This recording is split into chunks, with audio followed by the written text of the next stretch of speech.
My name's Erica Oriens with the Michigan Community College Association, and I'm delighted you could join us on this beautiful Monday morning in West Michigan to share with you some data and new resources from the partners at the state as you're thinking about your enrollment strategies for fall semester. So we have a lot to get to today. Okay, great. We're going to go ahead and get started. And today we'll talk, do some welcome and introductions, talk about some college enrollment data that has been released in the last few months at the state level. Our colleagues from MCAN will be talking about some college access resources they have available. MCCA and MyLeap staff will be talking about student success resources, financial aid, and some grant opportunities as well. This is the second year that MCCA is partnering with MCAN and MyLeap to share these resources with you. So delighted for their partnership in this work as we continue to support our colleges. Yes, I've already received a couple of emails this morning that this is being recorded. The slides and the recording will be available on the MCCA events webpage. We'll try to get those posted later today. And for everyone who is registered, I will go ahead and email those out to you as well once they get posted.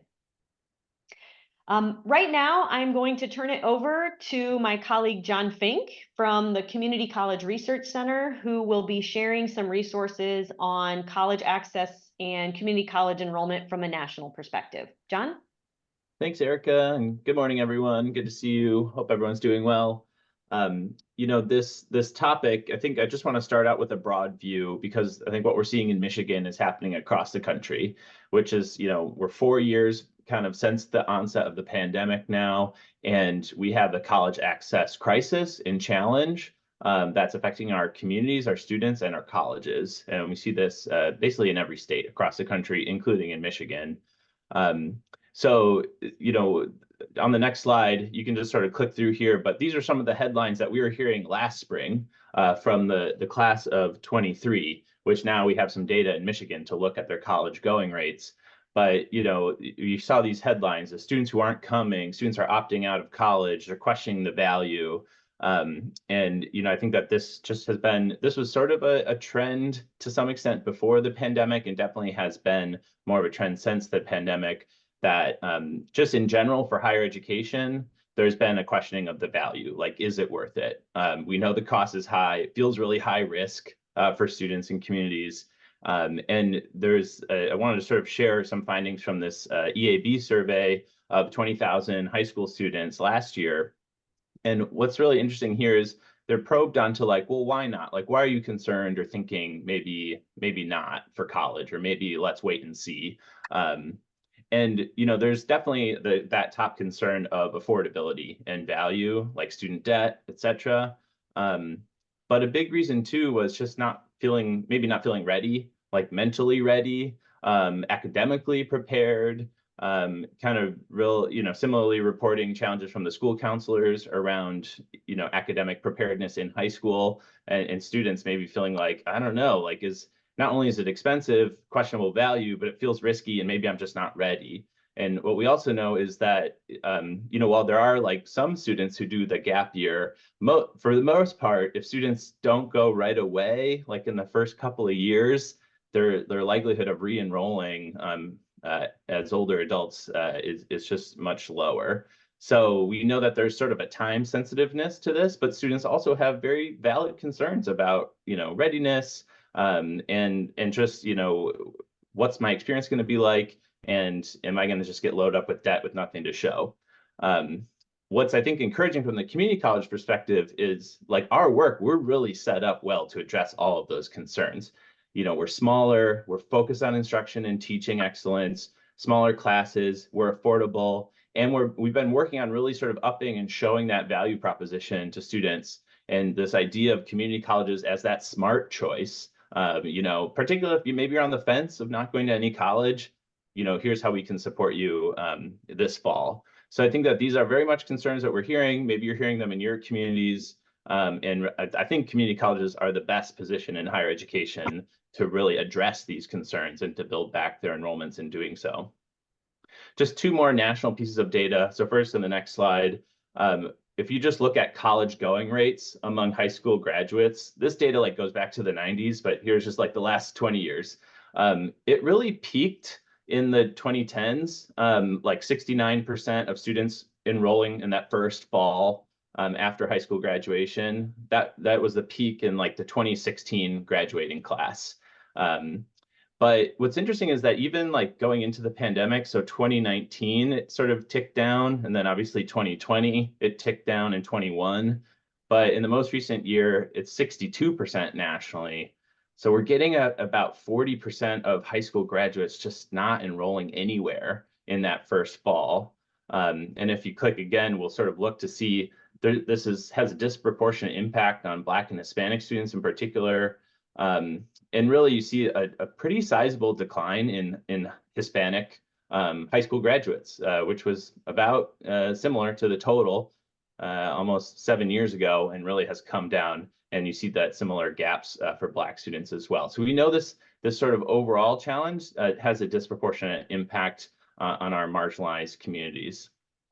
But what's really encouraging, I think, and I've been working with MCCA, is just in Michigan, y'all have very fine-grained and very impressive data at the high school level through CEPI and the MySchools data. And you can really kind of get in there and see what's going on in your local schools and where's the opportunity to build back. So I think that's what we're going to go into next. Great. Thank you, John. And John's going to stay on and I think share some additional resources throughout the webinar today as well in the chat. So John shared with us some national data, but as he mentioned, we are very lucky in Michigan because we have some very, very detailed data on college going by high school. Many of you saw the dashboard that John created last year that we called Building Back College Enrollments. These take advantage of data that are available from the Center for Educational Performance and Information on college going disaggregated by local high school. And I want to walk you through some of that data now to kind of frame where we are with the class of 2023 in Michigan. If you go out to our website, we have a video that I won't show you today, but is actually a really helpful overview of what the Building Back College Enrollments dashboard has available to you. This would be a great resource to share with your colleagues on campus. I think many of you who are on this webinar are already experts on college enrollment data, but I know that there are 20,000 people that work at community colleges, and you could use their help to understand why this is so important as a strategy for your institution. John also created for us this dashboard inquiry guide, which walks you through the dashboard and can be incredibly helpful, particularly as you're working with your K-12 partners on how you can provide support to local high schools around building back college enrollments. So on that same website, be sure to download that so that you'll be able to use that with your high school partners as well. Okay, so let's get into some of the Michigan data. This dashboard should look pretty familiar to some of you who've heard us talking about this in the past. Last year, we created this dashboard to help colleges focus more on how they can increase the number and percentage of students who go to college across Michigan high schools. And I'm going to walk you through a few different parts of the dashboard today. So first, of the class of 2023, the students who graduated in 2023, about 53% of those students enrolled in college within 6 months of high school graduation. So they graduated in 2023 and very likely enrolled that following fall is what we're tracking here. So 53% of the 2023 graduating high school class, which is just up very slightly from the class of 2022. We also show on this website that equity gaps persist across subgroups, including gender, race, and ethnicity. The state tracks economically disadvantaged students and students with disabilities, as well as some other subgroups as well.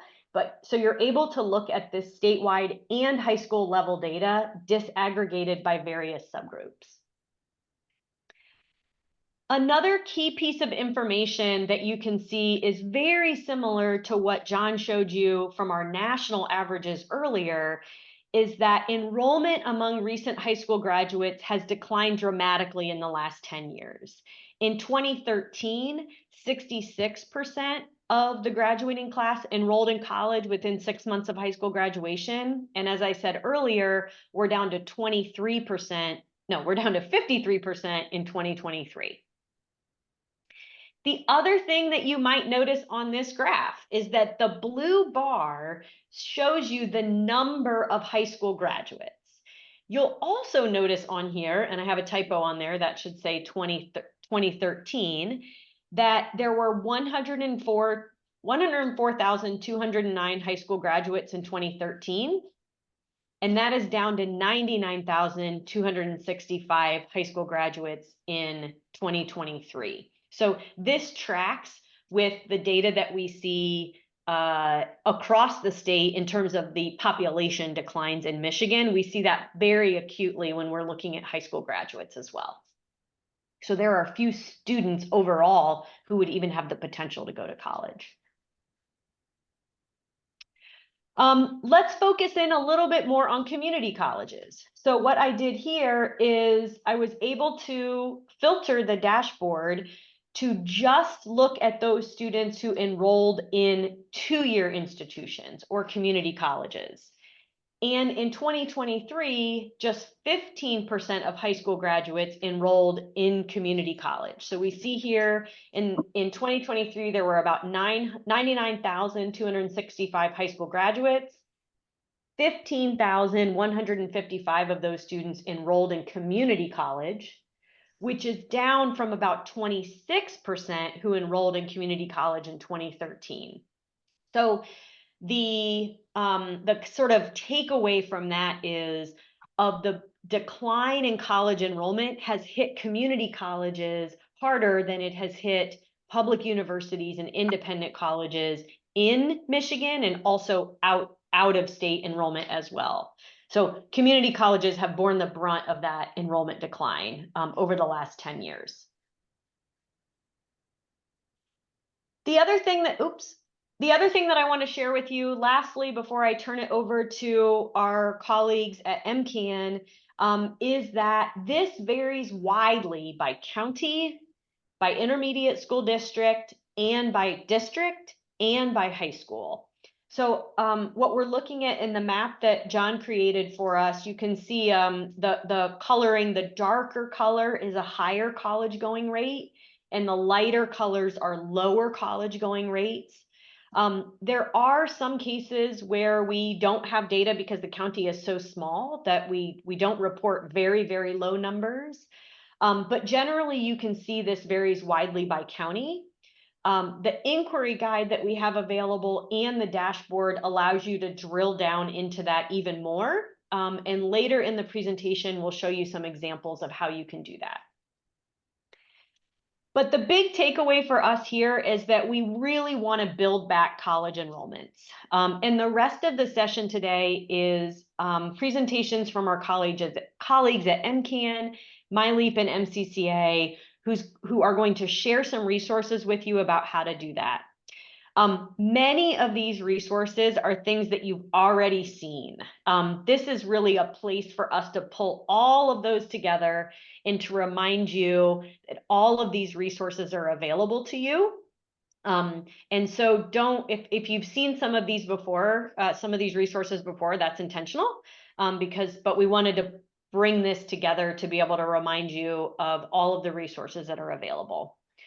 So with that, I am going to turn it over to my colleagues at MCAN to share some of their resources. All right, great. Thank you so much, Erica. So what do we do now? So we have some ideas. My name is Jamie Story. I am the Director of Higher Education Innovation at Michigan College Access Network. And we're going to talk about a few programs and initiatives that we have that if you are not already engaged in, you can engage in pretty immediately. So our mission at MCAN, if you're not familiar with us, is to increase college readiness, participation, and completion in Michigan. So right on, alignment with this webinar. And we particularly focus on some priority groups, which we consider low-income students, first-generation college-going students, and students of color, those priority groups. So our work is sorry, I lost my train of thought. Our work is represented in these three terms. So we believe in education. We believe that certificates and degrees beyond high school are a prereq for success in Michigan. We believe in equity and ensuring that every student in Michigan has the opportunity to attend college, and also in empowerment. So developing capacity and activating agents of change so that Michigan residents have access to economic independence. All right, so FAFSA completion. I say FAFSA and you may all groan right now with all of the changes that are happening, but we know that more financial aid is available to students than ever before, but our Michigan FAFSA completion rate is still below pre-COVID rates. So this is something we really need to focus on, and schools and students need your expertise and support in this. So here are some action steps. Check out the FAFSA completion rates right now. These are updated weekly, and we do focus on kind of schools that are making really, really good progress. Every Friday, we put that information out.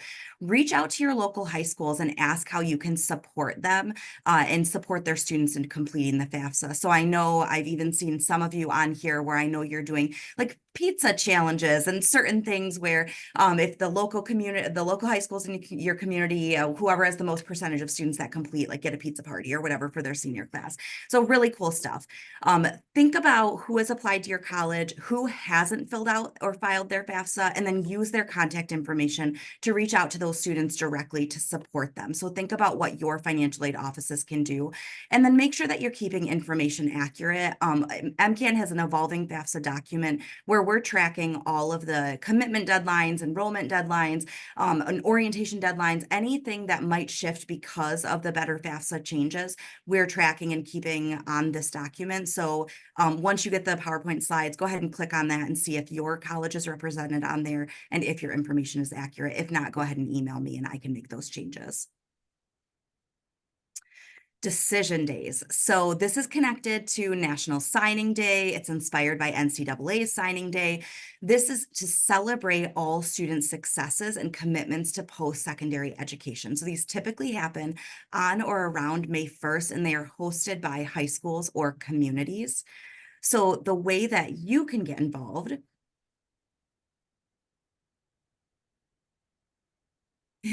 oh, the examples of a how schools celebrate. So you can do, the schools do assemblies, guest speakers. They sometimes do breakfast ceremonies. They a lot of times make it part of an existing school event. There's might be social media campaigns, yard signage. And I've actually seen more recently college mascots that come to decision days, and that's been really exciting. So it gets people really excited and hyped up about making that commitment to go to school. So this one is some of the actions you can do. So use the host site list that is in the PowerPoint to look at and engage with other contacts at high schools in your district that have expressed interest in supporting their decision day efforts. So engage with them, participate, show up, bring your mascots, send your presidents, anybody who's really engaging with the student groups to get them excited and to show other students as well that this is a really exciting commitment to make. If you have any questions, you can connect with our Director of High School Innovation, Janine Hatum. So advisor engagement. MCAN supports advisors through the AmeriCorps Advise Michigan program. We also support MSU's CAC program and the U of M CAC program. So over 100 high schools across the state have the support of a dedicated college advisor. So individuals that are helping students move into the college going process. So they serve alongside and supplement the work of existing school counselors in the building. They do not replace school counselors in the building. So they have all participated in intensive training programs. They're AmeriCorps members and complete those years of service.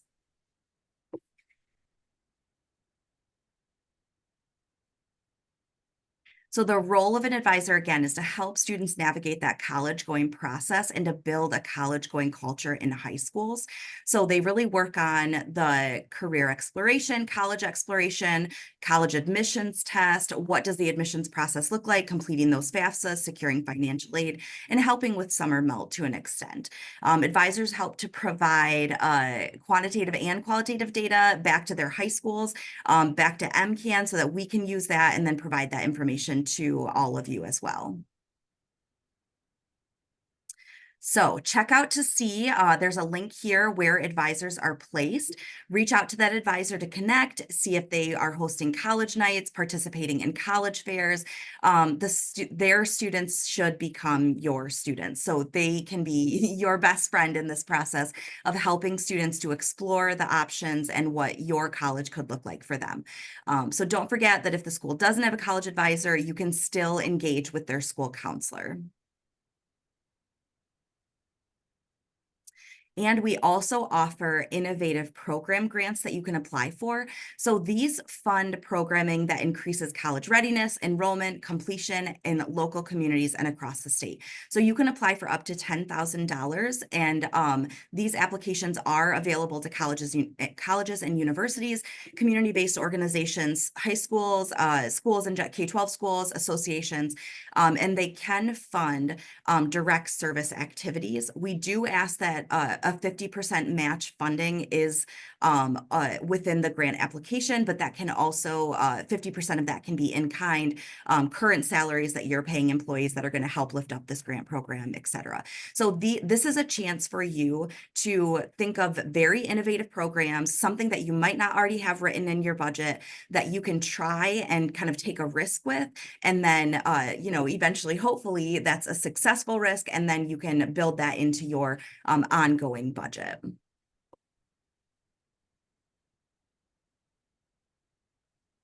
So you can learn more about innovative program grants at this link. You can schedule a call with our Director of Community Mobilization Strategy, who oversees this grant process, and talk through ideas. Even if you just have a general idea and you're like, I have something, but not a whole thing, that's okay. Give us a call. We can talk through that and then apply. These grants are given on a rolling basis. And so you don't have to wait till fall. You can start thinking about something now and apply for an innovative program grant now.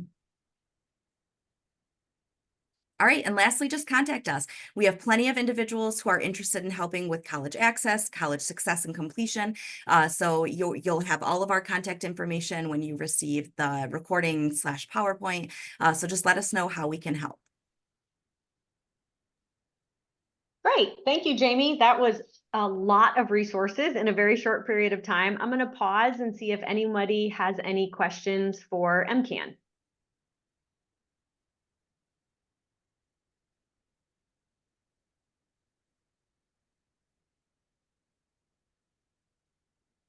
All right, I am not hearing any questions, and I don't see any in the chat, but I'll keep monitoring that, and we'll have more time for questions at the end as well. With that, I will go ahead and turn it over to Sarah Zerpicki from the Office of 60 by 30 and MyLeap. Sarah? Thanks, Erica, and thanks, Jamie, and thanks to everybody who's here. We love the chance to get together with everybody on a Monday morning. So you all know by now, but our Office of 60 by 30 was created to help our state meet the goal that the governor set of having 60% of our working age adults have a degree or credential by 2030. And so obviously you are some of our absolute most critical partners in making that happen. And the enrollment crisis is a threat to our success here as a state and our future prosperity. So we are like with you and ready to listen and hear if you have other ideas as well for how we as a state can sort of better support you as institutions in enrolling and completing our students. Go ahead, Erica. So I'm going to do just a tiny bit of financial aid at the beginning. That's not like really the main point, but I have been thinking about making sure, obviously your financial aid directors know all about the state's financial aid programs, but I've been thinking a little bit about like, do faculty, does anyone who your students might come into contact with or might sort of confide in that they're having some challenges, like, does everybody on your campus know about how significant Michigan's state financial aid programs really are today, especially because they weren't 5 years ago? So, I mean, this really is a sea change in the availability of state financial aid. And so we've just been thinking about making sure that anyone who might interact with students knows about the availability of financial aid programs. I've been like wishing I could wave a magic wand and have every faculty member take 30 seconds at the beginning of every class over this spring and say, hi, are you, like, let me just give you a little bit of information about the state financial aid, because do you know how many of you could be going to college for free? Like the majority right now. And so that's not forever, but so this is just a little bit, about the Michigan Achievement Scholarship. We'd love to see utilization at our community colleges go up. Obviously, part of the reason that number is smaller is because you are more affordable than our four-year partners. But we have this financial aid available. It really puts college within reach for students. And so the more we can do some of Jamie's ideas about reaching into high schools and letting high school students know that how much of their education can be covered. The other thing that is exciting is how much it encourages full-time enrollment instead of part-time enrollment. So, there's an immediate benefit for your institutions. There's also a likelihood when students are attending full-time, they're more likely to graduate. So they're more likely to be there, for the full 60 or 70 credits, hopefully not much more than that. And then they receive that degree. Okay, go ahead. So you all know about Futures for Frontliners, as students can't enroll in that anymore, but Michigan Reconnect, as you know, is like our flagship sort of program for adults. So until now, adults 25 and up could enroll in Michigan Reconnect and go to community college with all of their tuition and mandatory fees covered if they're at an in-district school. And at an out-of-district school, not everybody realizes the way aid was packaged last year actually changed to make it even more affordable for your out-of-district students to attend. And so there's really not much financial barrier for students who are eligible for Reconnect. So if you look at these numbers here, what we see is an incredible opportunity. You can access information about all of those applicants. You see the gap between our applicants and our enrolled number.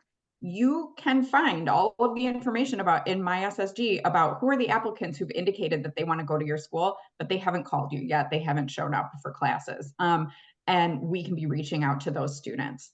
And then, of course, the Reconnect age expansion gives us the opportunity right now to enroll all of our current students who are 21 and up into Reconnect, and for you to sort of reach out to your prospects, stop outs, anybody who you have information for that would currently be eligible. And so that's why I say that right now, but temporarily only, most of your students could be attending college for free. And we know what financial aid does to their retention rates, their ability to stay with you on campus. So we know that's not the whole ball game, but it really goes a long way. Go ahead, Erica.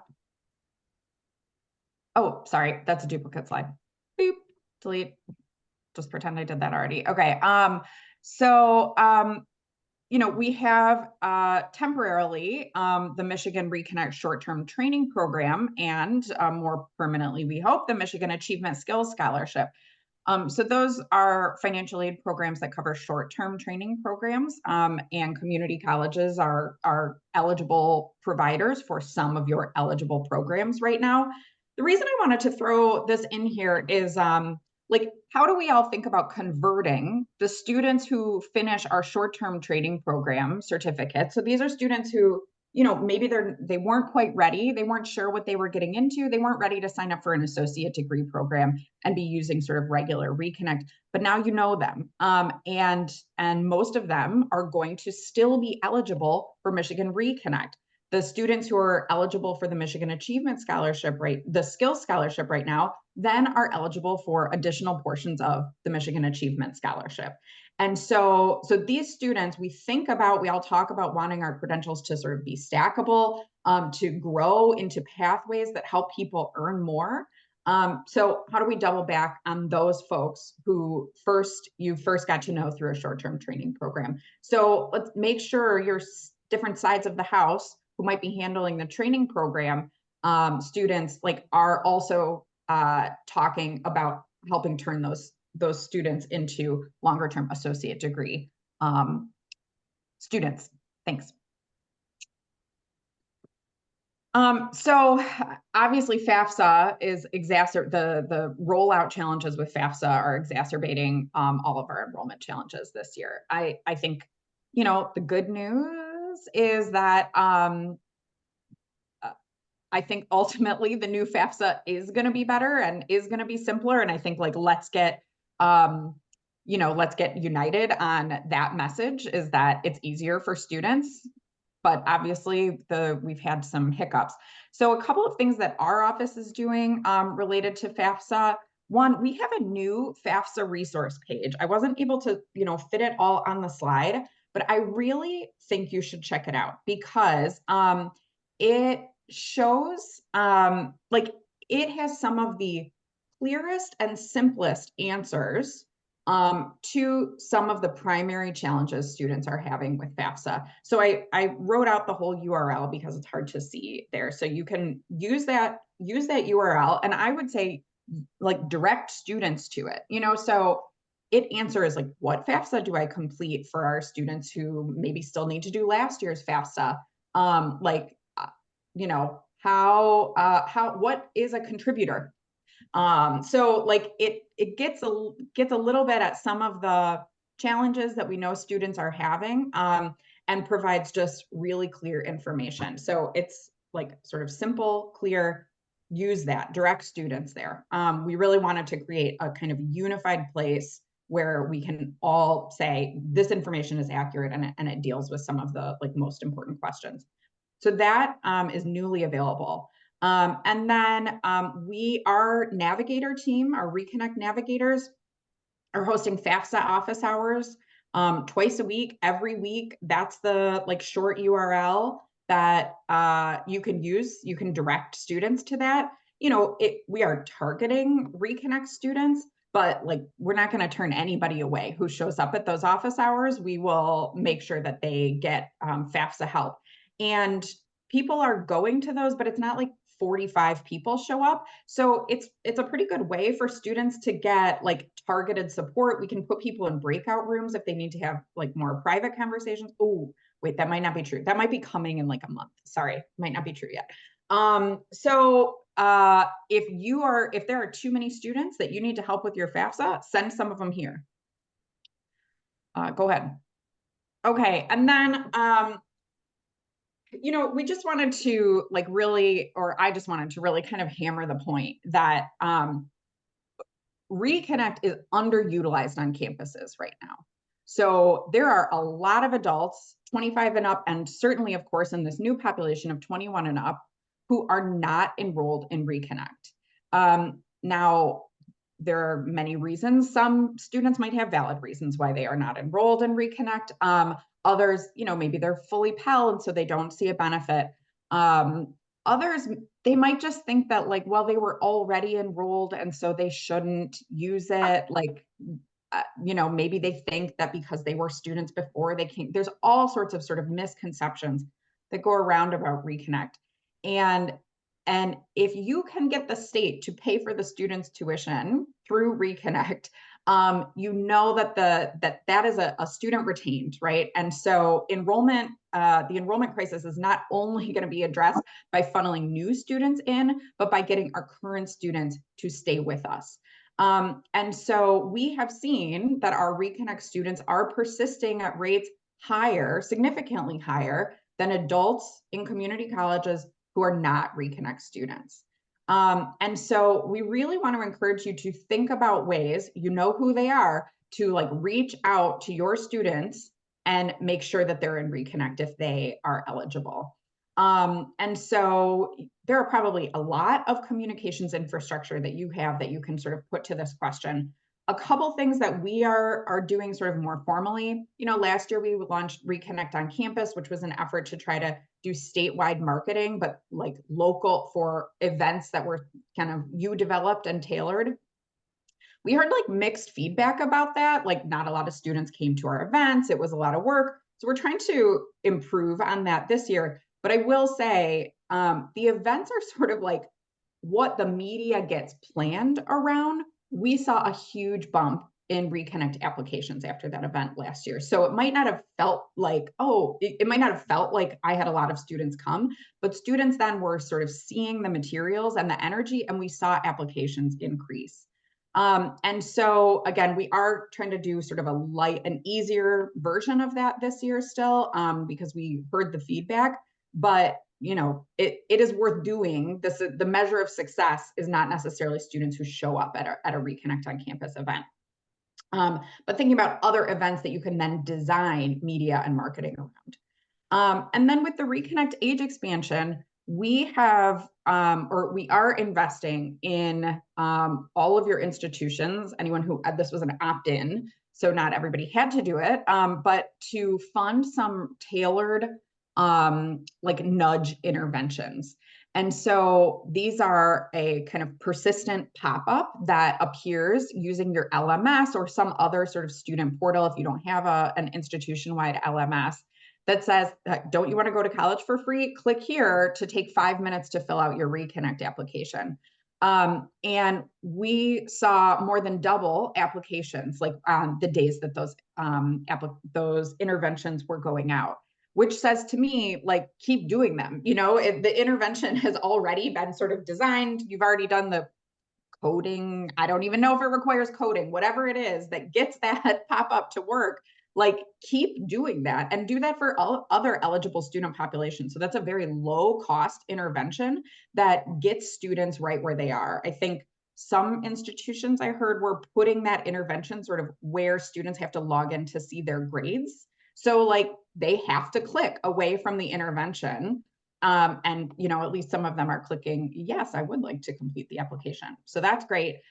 We also, and so we're providing some financial support to institutions in order to undertake these interventions, and then we'll be measuring how well they work. Looks like they're working though. And then our nudge intervention is to use text messaging to target students as well. And so that's another one where we put some money to say, do this, target these students who are eligible for Reconnect 21 to 24, convert them into our Reconnect participants. We also have, you know, heard that while institutions sort of appreciate our statewide communications efforts, some of them really like to do like, I want mine to say the name of my college, free college. And I will tell you, the state does not really care if stuff says Reconnect. Like we just want, if it is more effective where you live for students to just see the name of your college and free, like love it, let's do that. And so that's why we also made some financial investments, $25,000 per college to do this summer targeted, like you design media and outreach towards that 21 to 24 population.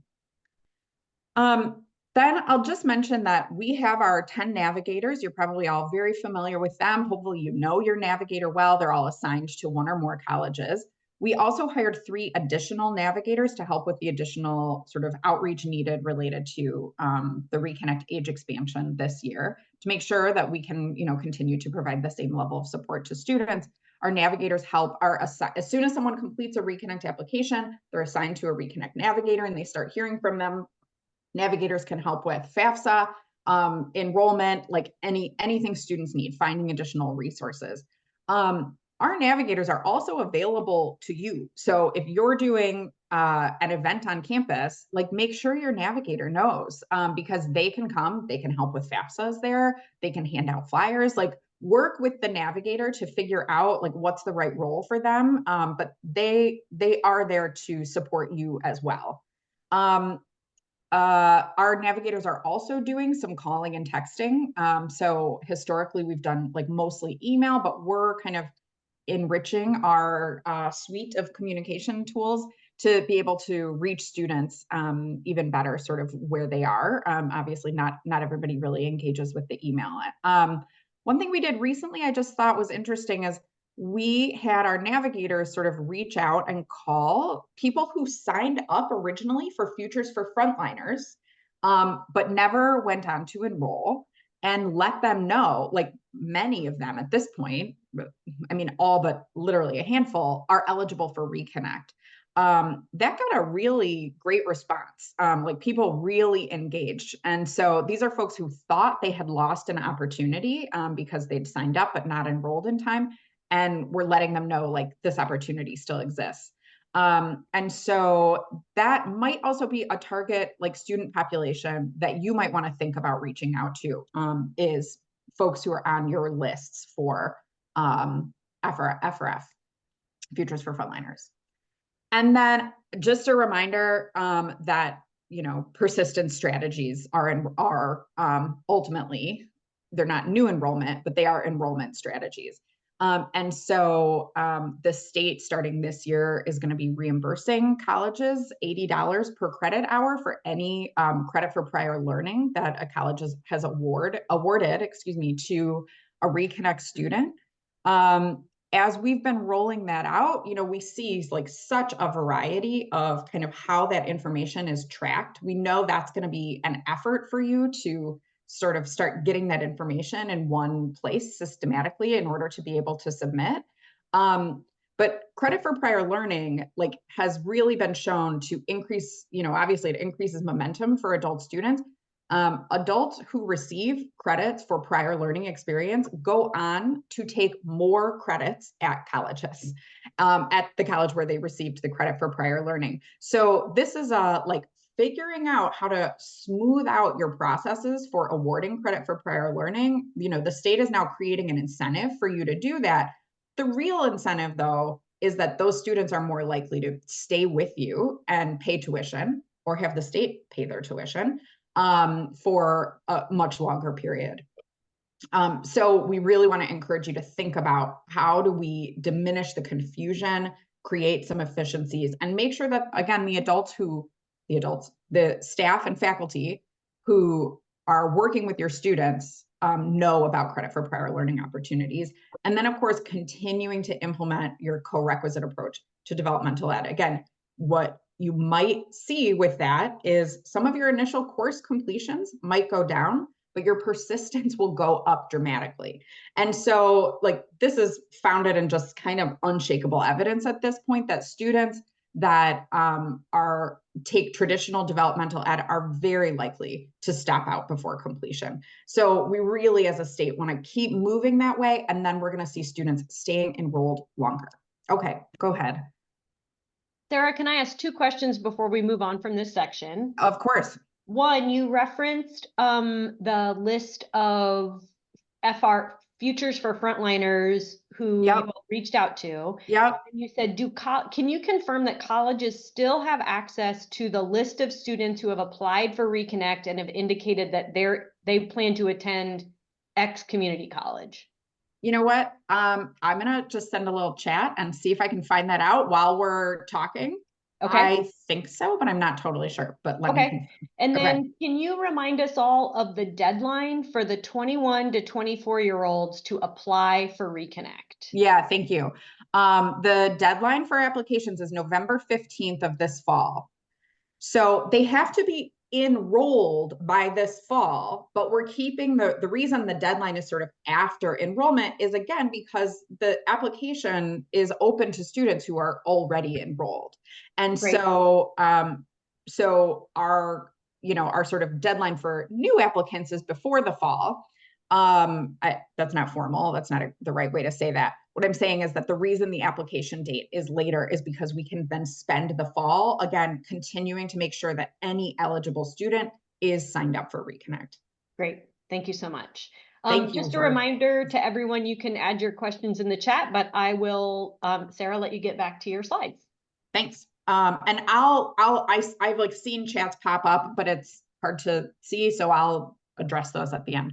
Okay, so I just wanted to remind everybody about all of the new competitive grant applications that we have open right now in MyLeap in the Office of 60 by 30, because some of these are really relevant. And so I'm not going to go over all of these right now. There's like many webinars now that you can download and watch if you're not familiar with these.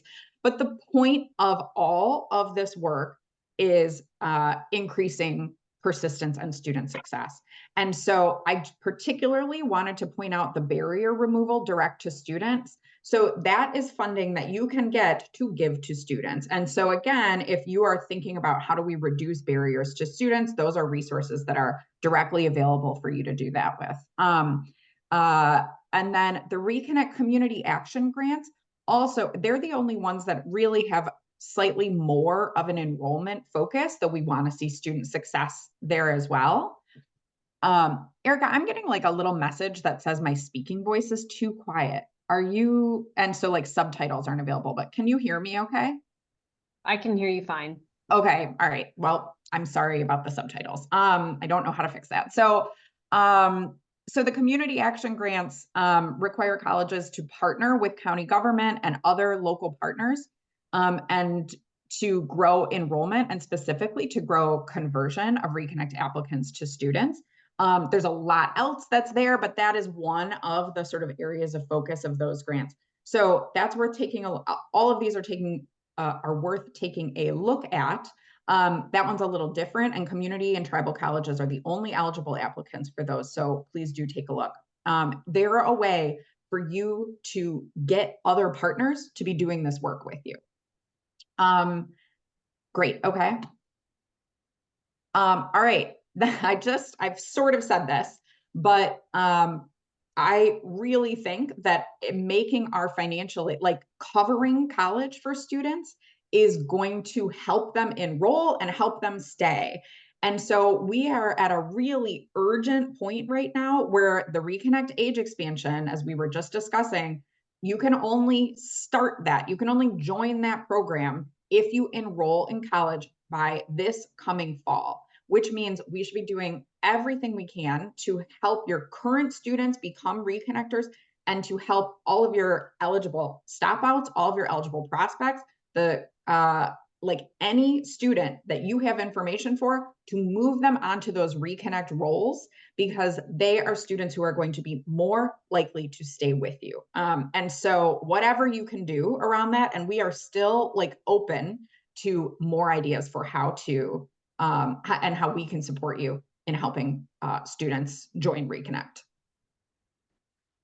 And that's it. That's our email address if you have more questions. Thanks. Do you want me to pull open the chat, or do you want to take me through that, Erica?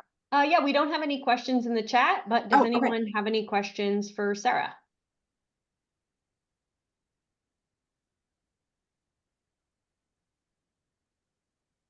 Okay, all right. Well, we will continue. Feel free to add questions in the chat as you have them. Okay, so now it is MCCA's turn to share with you some of the resources that we have available for you. And I'm delighted to be joined by my colleagues, Jenny Shanker and Precious Miller as well. But first, what I want to do is spend a little bit more time on the data. We have, since we created this dashboard about 9 months ago, we've just received so much positive feedback from colleges about how useful this is to you. The data has been available for 10 years, but it has not been presented in a format that has been very usable for community colleges. And so we wanted to walk you through some ideas today of what might be helpful to you as you're thinking particularly about targeting your high school students. So I showed you some of the statewide data before, and I want you to I'm going to walk you through a few of the areas of the dashboard that you can use to just like get out there today and start using some of the data to focus your efforts. And this really complements what Jamie and Sarah talked about as well. This is really just the data behind being able to do that. So I'm on the dashboard, and what I'm showing you here is a screenshot of the Ingham Intermediate School District and enrollment at Lansing Community College. And what I've highlighted here in red is a focus on high schools at which a large number of students don't attend any institution of higher education. So thinking about where you want to focus your efforts, we can see that at Holt Senior High School, there were 324 high school graduates, and 125 of those students didn't go to college anywhere. For those of you, when you're thinking about those larger high schools, thinking about going out to those decision day events, you have the data from last year about how many students did not attend college. So think about focusing on that. The next thing that I want to show you is focusing on high schools from which enrollment at your institution has declined over time. So what I did here is we're still looking at Lansing Community College. We're still in Ingham ISD, but now I have focused on a specific high school. I'm focused on Everett High School. And the green line here is showing us that in 2019, over 100 students, and I can't see the exact number on my screen, sorry, but over 100 students from Everett High School enrolled at Lansing Community College. That is now down to 60 students enrolled at Everett High School. So there's a huge opportunity to focus on where your college has had enrollments from a particular high school in the past, but that has declined over time. So you've got the data to be able to back that up as well. And that is also disaggregated by high school as well. Another area that we can focus on is closing those equity gaps. So not only do we have data by high school, we also have data disaggregated by certain subgroups. I don't have the live dashboard up here, but I also know that if you hover over any one of these bars, there is some additional data in there as well. Particularly if you're looking at race ethnicity, you can look at race and ethnicity by gender as well.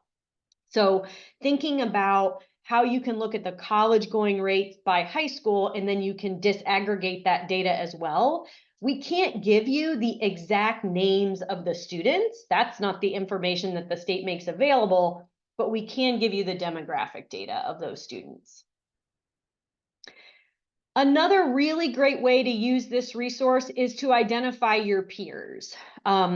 And so you can look up this data for your own ISD, your own institution, and your own local high schools, but you can also do that for peer institutions across the state as well. So I know that so many of you talk to each other about what you're doing and what works. And now you can look at the data for those other colleges as well. And I think this can be particularly helpful if you're working closely with your K-12 partners, which is what I would like to focus on next. On the dashboard that actually it says by Erica Oriens, but it's really by John Fink, who created the dashboard for us. In the top right corner, you can see a little button there that allows you to download the information that you see on the dashboard. You can get that in PowerPoint or PDF. And really encourage you to share this data with K-12 partners. I have been contacted by the state level associations that represent superintendents, principals, counselors, to be able to share this data with them as well. And I'm happy to do that and present to those groups, but I also think that it's important that you would be able to download that and share that with your K-12 partners as well, so that you can start working on these strategies together. I'll just reiterate what Sarah mentioned earlier about retention. The new data that we're sharing today is really focused on that college enrollment by high school. And we know that that data is very helpful to you because you're not really able to get that anywhere else except from the state. However, I just did a screenshot here of the success rates dashboard that My School Data does that we'd like to, we're hoping and planning on transitioning this over to one of those Tableau dashboards as well, so that that can be even more helpful to you. You have better data on the retention of students at your institutions. So I'm only referencing the statewide data here because you know what those targeted retention strategies are as well. And then also, don't ignore your former students. And Sarah mentioned this as well. The students who have previously been enrolled at your institution, but who are no longer enrolled, are a good opportunity to reach out to those students as well. In the past, we have partnered with Alumni Finder and other organizations to be able to identify how we can get a hold of those students, how we can get in touch with those students. But this is just one example of what you can do to be able to look at those former students as well. Another resource from MCCA, Sarah mentioned the grants that are available through 60 by 30. Jamie mentioned a couple of the grants that are available from MCAN. And with so many organizations offering grants to community colleges, MCCA created a new webpage that lists all of the current grant opportunities for community colleges. You can also subscribe to this listserv and you will get a message from MCCA whenever a new grant is added to the website. I can tell you that we have over 120 people subscribed to the listserv. We have at least one person from every community college subscribed. But this is a great way to stay up to date on what grant opportunities are available.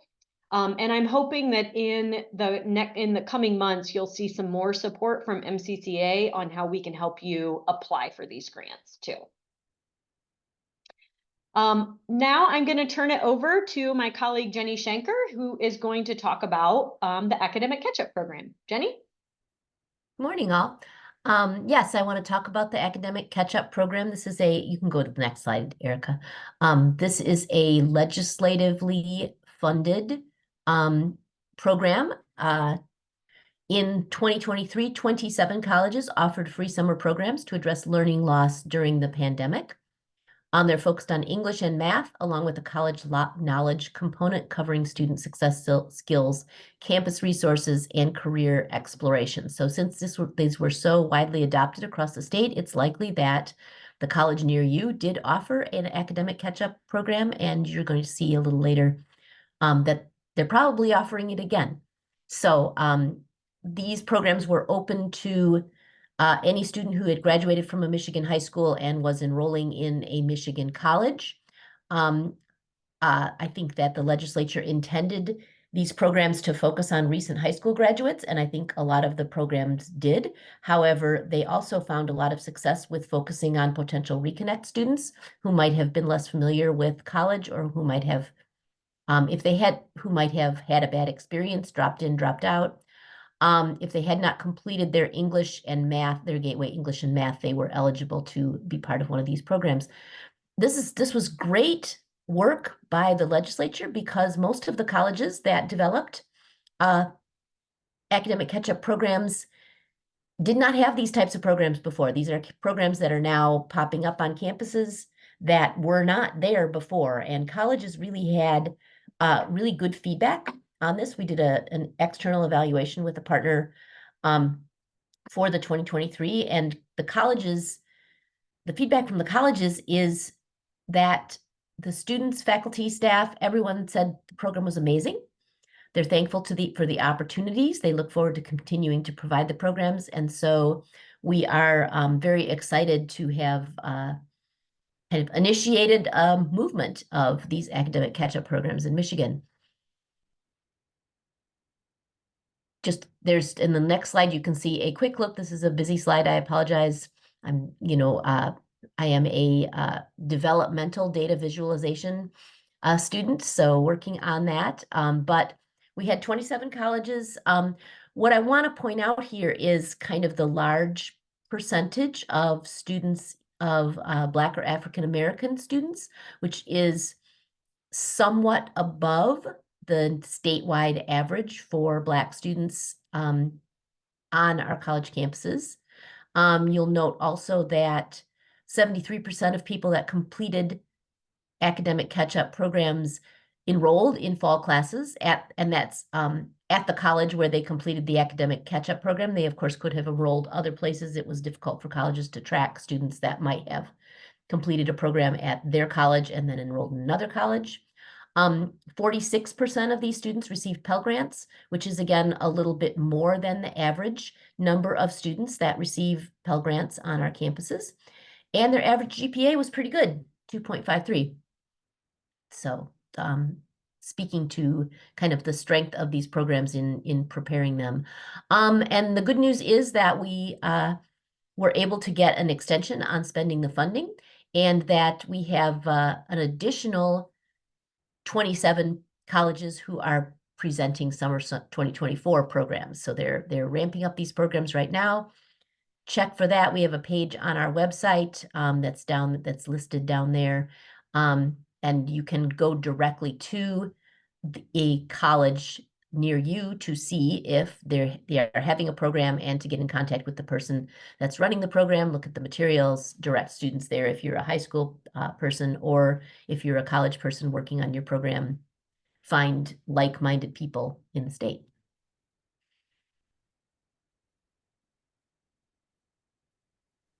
Thank you, Jenny.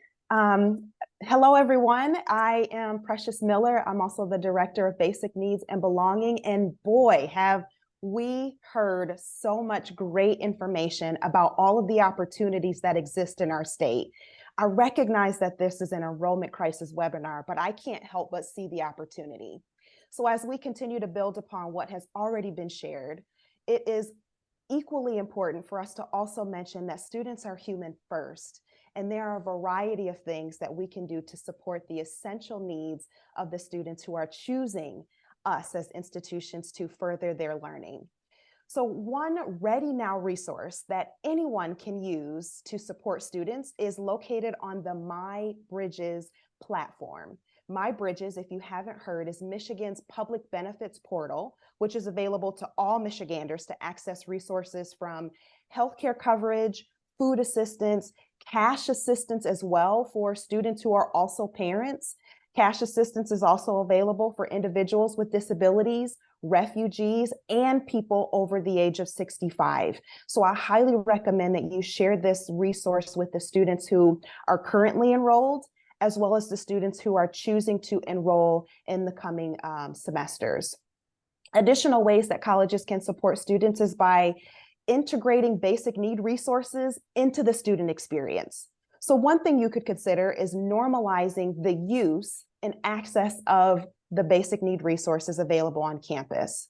Some things that you can do to do this is add a visit to the campus food pantry or the clothing closet during the college tours of your campus. You could also consider centralizing campus and community resources on your college website, making it more easily accessible for students who are browsing your institution. And then adjust the language that you're using to describe basic need resources. So describing the resources as a perk of being a student at our institution. I have never talked to someone who had a Netflix or a Hulu account and chose to not use it. If I am a student at this institution, or even if I am employed here, it is my perk, it is my benefit to be able to access these resources. So consider how you're talking about them and describing them.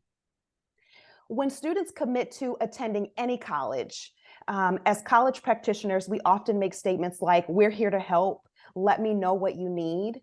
Students and their support team are listening to these statements and are hoping that we can do what we said we would do to help them. Their faith in us is being built when we make those types of statements. And their sense of belonging is also being shaped here as well. And belonging in its most fundamental form is being seen, heard, and valued. Sense of belonging is a basic human need. It's also found on Maslow's hierarchy of needs. And I think it's so important.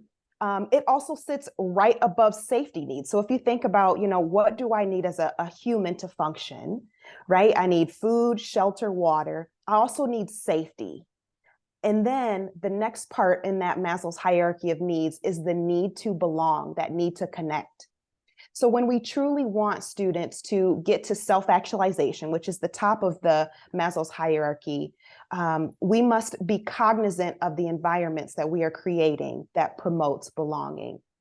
And when we have conversations about belonging and create campuses of belonging, students maintain their momentum and complete, which is what we ultimately want for our students. So to thoughtfully create spaces of belonging, it's helpful to do the things listed here on this slide, which include partnering with your DEI leaders and campus champions, as they can often provide valuable insights that are specific to your campus, specific to your culture, and specific to the community in which your institution is situated. Also focus on the student demographics. Use the data dashboard and disaggregate the data to help you identify the specific demographics of students you want to engage.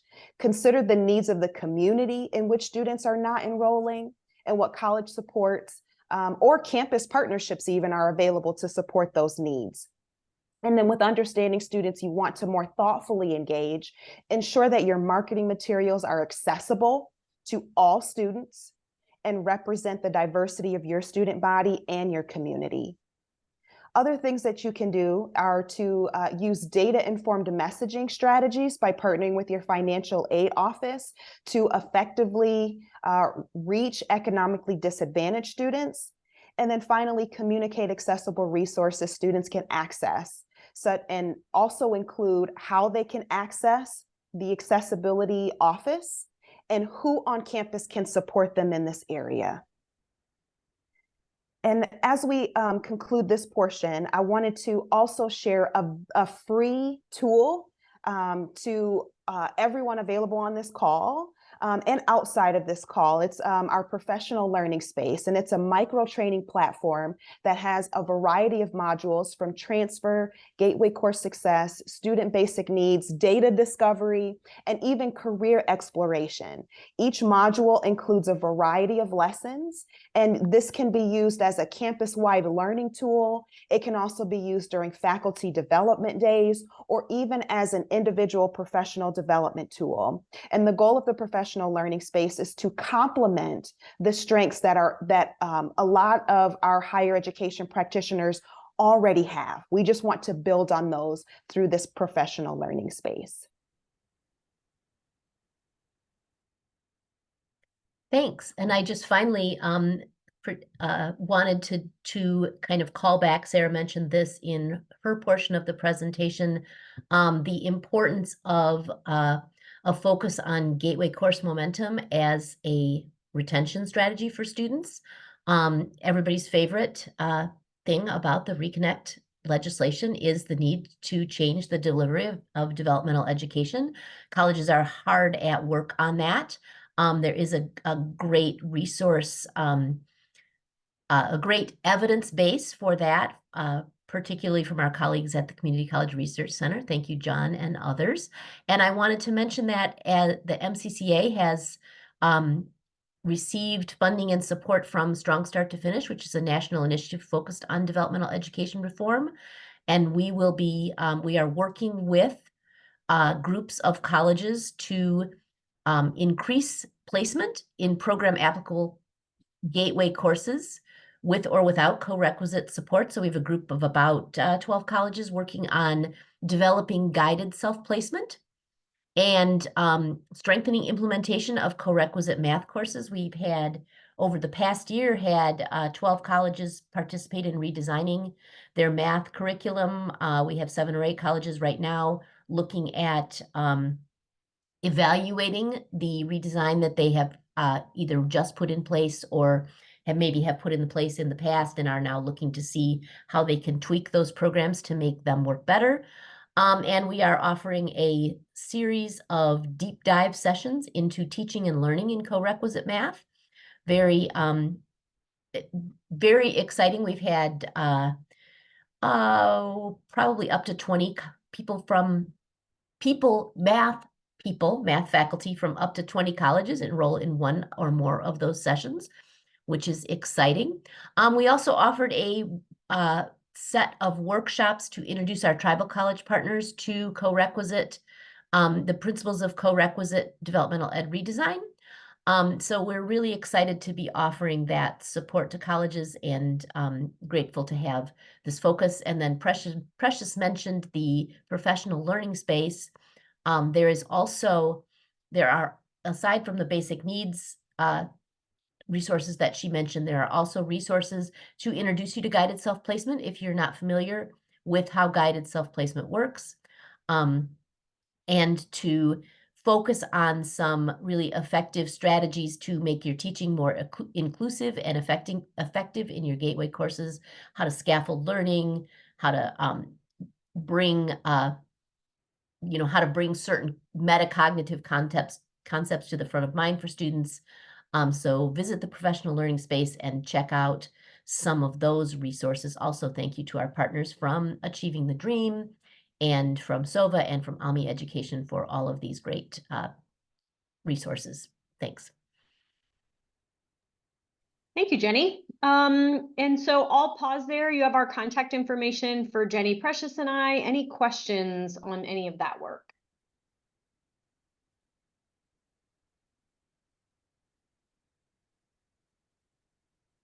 Okay, we also included our resources just in the links here from the MCCA. As I mentioned at the top of the hour, the slides and the recording will be posted to the MCCA website. So we'll be able to include those on there. Just like last year, I think many colleges use all of the links embedded in this slide deck as kind of a checklist of things that you want to make sure that your college is involved in from MCAN and MyLeap and MCCA over the next several months as we start to look to fall term. And so that will be, I think, a helpful resource for all of you to be able to get that slide deck. And I will just thank you all for coming today. I knew it wasn't going to take 90 minutes, but I also knew it wasn't only going to take 60 minutes. And here we are. It took us almost exactly 75 minutes to get through the slides. So I hope that was helpful to you. For those of you who want to stick around, we can do a demo on the dashboard or answer any questions that folks have. But that will conclude our formal presentation today. So thank you all so much and have a great week.